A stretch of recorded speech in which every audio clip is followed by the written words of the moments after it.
কি বন্ধুরা সবাই নিশ্চয় এতক্ষণ নিজের নিজের বাড়িতে চায়ের আসরে বসে পড়েছেন। পড়ন্ত বিকাল এই সময়টা তো সবাই চা খেতে অভ্যস্ত।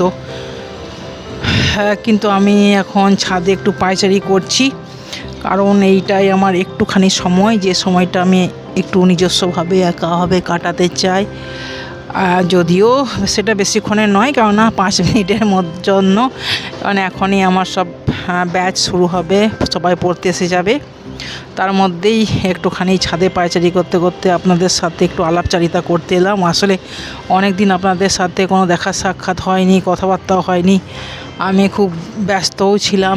আমি কিছুদিনের জন্য বোলপুরে গিয়েছিলাম, কিছুদিন বলবো না, ওই 2-3 দিনের জন্য। তারপর আসার পর একটু শরীরটা ভালো ছিল না, বিভিন্ন কাজের চাপ ছিল, তাই আমি আসতে পারিনি। তবে কি বন্ধুরা বলুন তো, আপনারা হয়তো অনেকেই পড়েছেন রবীন্দ্রনাথের ছেলেবেলা নামক একটি গল্প। সেখানে দেখবেন রবীন্দ্রনাথের ছুটির দেশ বলতে বোঝাতো তাদের বাড়ির ছাদটাকে তিনি ছুটির দেশ বলতেন। কেন বলুন তো? কেননা রবীন্দ্রনাথের সময়ও মাঠঘাট বা পার্ক ব্যাপারটা অতটা ছিল না।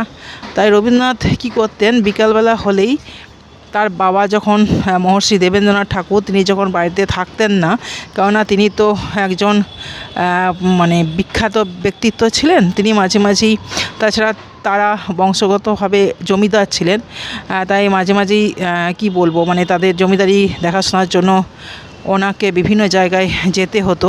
তাছাড়া তিনি ব্রাহ্ম সমাজেরও একজন পৃষ্ঠপোষক ছিলেন, তাই তাকে আরও ঘুরতে হতো। তাই রবীন্দ্রনাথ যখনই দেখতেন যে তার পিতা বাড়িতে নেই, তখন তিনি তার ছাদটাকেই তার ছুটির দেশ বানাতেন, এবং সেখানেই তিনি তার যে আসল মজা, যেটা মাঠে ঘাটে খেলে বেড়ালে ছেলেরা যে মজাটা পায়, সেই মজাটা তিনি ছাদেই অনুভব করবার চেষ্টা করতেন। ঠিক আমারও কিন্তু আমারও সেই ছুটির দেশ হচ্ছে এই ছাদ। এই ছাদে বিকালবেলা একটু পায়চারি করতে, এই ছাদে একটু একা চুপচাপ নিস্তব্ধ অবস্থায় বসে থাকতে আমার ভীষণ ভীষণ ভালো লাগে।